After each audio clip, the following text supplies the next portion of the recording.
علامہ صاحب یہ ارشاد فرمائیے کہ امتحانات کی وجہ سے روزوں کو قضا کرنا کیسا ہے؟ جی بالکل، یہ بھی بہت اہم سوال ہے کہ اکثر لوگ یہ سمجھتے ہیں کہ میرا پیپر ہے یا بچوں کا پیپر ہے تو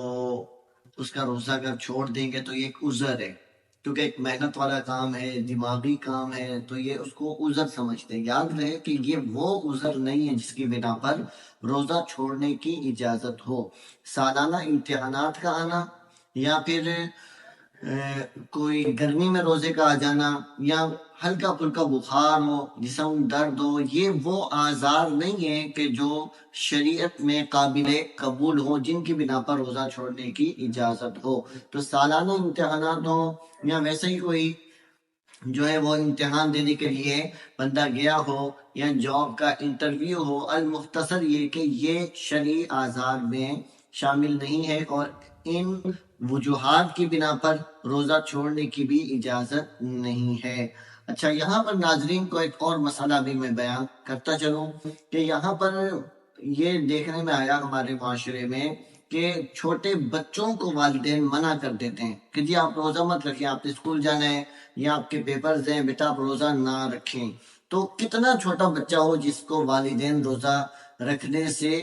منع کر سکتے ہیں؟ تو علماء اسلام نے، فقہاء کرام نے بیان کیا 7 سال کی عمر کا بچہ ہو تو والدین اسے روزہ رکھنے کا حکم دیں گے، والدین ترغیب دلائیں گے، اسے روزہ رکھنے کی پریکٹس ہو جائے گی۔ اچھا، جب وہ 11 برس کا ہو جائے تو اب اگر بچہ روزہ نہیں رکھتا تو والدین پر لازم ہے کہ اس کو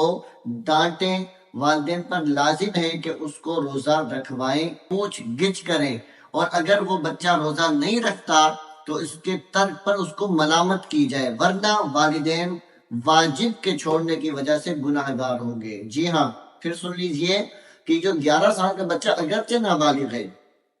اگر یہ روزے نہیں رکھتا تو والدین پر لازم ہے، واجب ہے کہ اس سے پوچھ گچھ کریں، اسے ڈانٹ ڈپٹ کریں، اسے روزہ رکھوائیں۔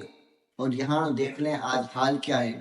بالغ بچے بھی اگر اسکول جا رہے ہیں یا کالج میں جاتے ہیں، والدین روزہ چھوڑوا دیتے ہیں، یا وہ خود روزہ چھوڑے، والدین انہیں کوئی جو ہے ملامت نہیں کرتے، نہ انہیں کوئی ڈانٹ، کہتے یہ بچہ ہے، پڑھ رہا ہے، کیا کریں؟ تو یہ چیز بالکل غلط ہے، اس کی شریعت میں اجازت نہیں ہے، ایسا کرنے سے بندہ گناہ گار ہو جاتا ہے۔